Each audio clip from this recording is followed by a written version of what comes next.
The Consensus Wars by John Kitchen. Copyright 2025. All rights reserved.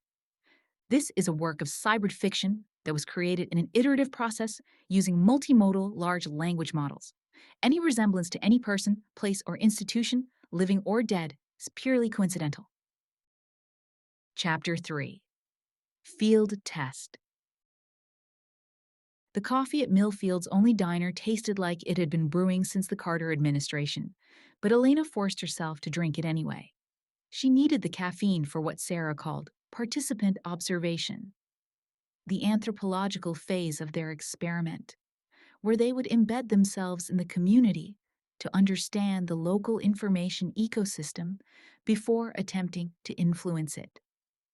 Remember, Sarah whispered across the red vinyl booth, we're here to study how information flows through social networks. We're not here to argue with anyone or correct misconceptions. We're here to listen. Elena nodded, though every instinct screamed against it. 3 tables over, a group of farmers were discussing an article about how atmospheric carbon dioxide was actually beneficial for plant growth, therefore making climate change a good thing. Her fingers twitched toward her phone, ready to pull up photosynthesis efficiency curves and explain carbon fertilization limits. But Sarah's warning glance kept her hands on her coffee cup. Maya and Lisa had positioned themselves at the counter, overhearing conversations between the diner owner and early morning regulars. They were documenting not just what people believed, but who they trusted, how information traveled from person to person, what sources carried weight in the community. The experiment design was elegant in its simplicity. Instead of bringing in outside experts to deliver lectures about vaccines, they would identify trusted local voices and provide them with scientifically accurate information packaged in ways that felt consistent with community values. Rather than challenging beliefs directly, they would introduce new information through existing social pathways. It's like seeding clouds, Elena had explained to her skeptical colleagues back at the warehouse. You don't force precipitation, you provide nucleation sites that allow natural processes to occur more efficiently. But sitting in the diner, watching real people discuss real concerns about their children's health and their community's future, the metaphor felt more troubling than elegant. These weren't clouds. These were human beings with complex lives and valid reasons for their beliefs, even when those beliefs were factually incorrect. The bell above the diner door chimed, and Elena looked up to see Coach Patterson entering, a large man in his 60s, who moved with the careful dignity of someone whose body had absorbed decades of high school football seasons. According to their research, he was one of the most trusted figures in Millfield, a former teacher who'd coached 3 generations of local kids. "Morning, Coach," called the diner owner. "Usual spot?" Patterson nodded and settled into a corner booth, automatically positioned where he could see the entire restaurant. Elena recognized the behavior from her father, also a longtime teacher. The professional habit of monitoring all the teenagers in his environment, even decades after retirement. Sarah slid out of their booth and approached the coach with practiced casualness. "Excuse me? Aren't you Coach Patterson? I think you taught my cousin Danny Morrison. He graduated maybe 15 years ago?" Elena watched Sarah deploy the opening they'd rehearsed, creating a plausible connection that would allow for natural conversation. It was like watching a master class in social engineering, except Sarah insisted they call it relationship building or community engagement. The distinction mattered, Elena was learning. The same techniques could be manipulation or medicine depending on intent, context, and consent. The ethical difference between influence and exploitation was often invisible from the outside, residing entirely in the motivations and methods of the influencer. "Danny Morrison," Patterson said, his weathered face brightening. "Good kid. Played linebacker his senior year. You're his cousin?" "Second cousin, actually. I'm Sarah Kim. I'm up here doing some research on rural community health patterns. Danny said if I ever made it to Millfield, I should look you up." Elena marveled at how easily Sarah established credibility without lying.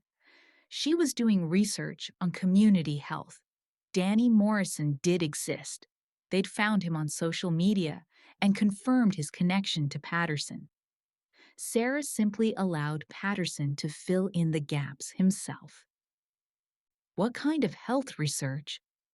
Patterson asked, and Elena could see him mentally categorizing Sarah. Not quite outsider, not quite insider, but vouched for by someone he remembered positively. "Oh, just tracking how different communities respond to health information. Like during the pandemic, some places had really high vaccination rates, others really low. I'm trying to understand what made the difference." Patterson's expression shifted slightly, and Elena recognized the micro-expression Lisa had trained them to identify. The subtle tension around the eyes that indicated they'd touched on a potentially sensitive topic. "Well," Patterson said carefully, "I imagine it had a lot to do with trust. People around here, we've been promised a lot of things by government types over the years. EPA regulations that put loggers out of work, trade deals that shut down the mill. Folks get suspicious when the same people who caused problems show up with solutions." Sarah nodded, her body language perfectly calibrated to communicate respectful interest without judgment. "That makes sense. So when health officials were saying everyone should get vaccinated, people here were thinking about all those other times they'd been told what to do by outsiders."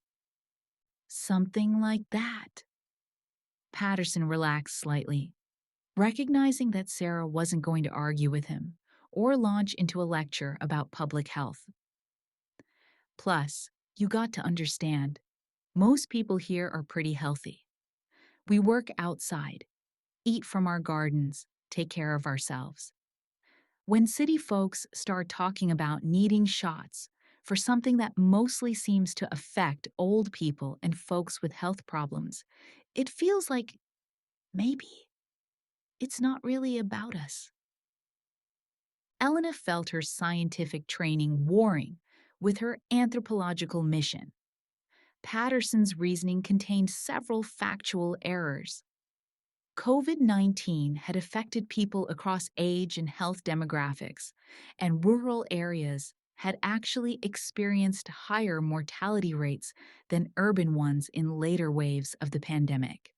But correcting those errors would end the conversation and eliminate any chance of understanding how his beliefs had formed.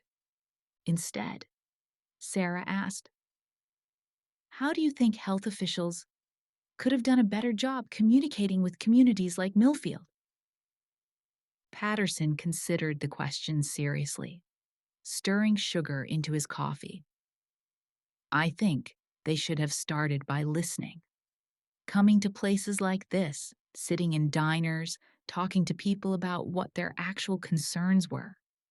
Instead of telling us what we should think, maybe try to understand what we already think and why." The irony wasn't lost on Elena.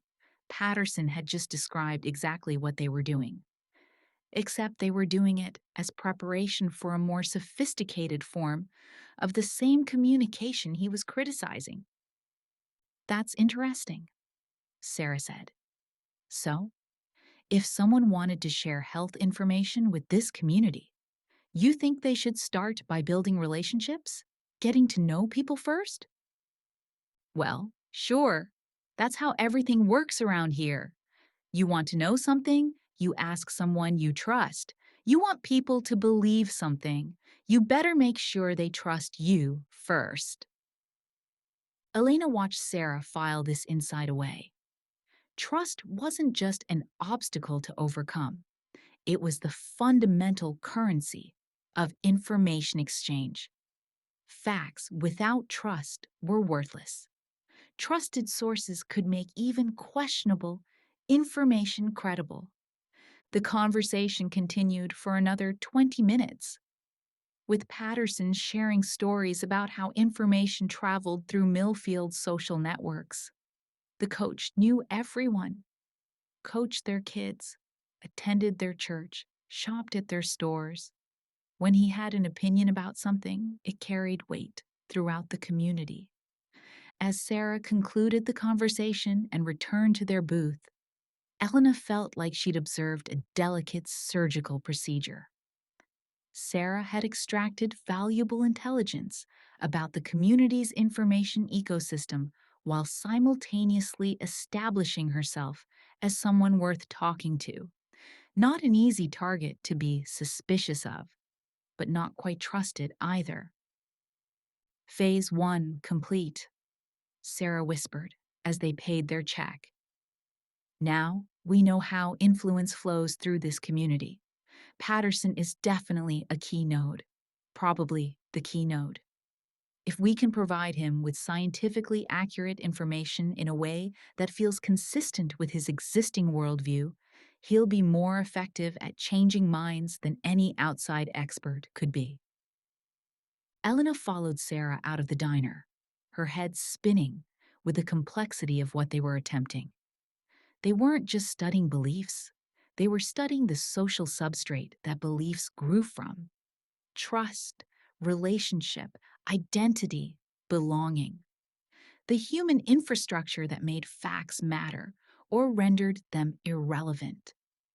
Their rental car was parked outside Millfield's small library, where Maya and Lisa were conducting Phase 2 of the research, mapping the community's information landscape by analyzing what resources people actually used when they wanted to understand something new. Local newspaper, social media groups, church bulletin boards, conversations at the hardware store and post office. Ready for the next part? Sarah asked, starting the engine. Elena wasn't sure she was ready for any of this, but she nodded anyway. What's the next part? We designed the intervention. Now that we understand how information flows through this community, we figure out how to introduce better information without triggering immune reactions. As they drove through Millfield's quiet streets, past the high school where Patterson had coached, past the church where half the town gathered every Sunday, past the small businesses where neighbors became friends and friends became sources of truth, Elena realized they were attempting something unprecedented. They were reverse engineering the social construction of reality itself, with the goal of reconstructing it around more accurate information. It was either the most important work she'd ever been part of, or the most dangerous. Possibly both.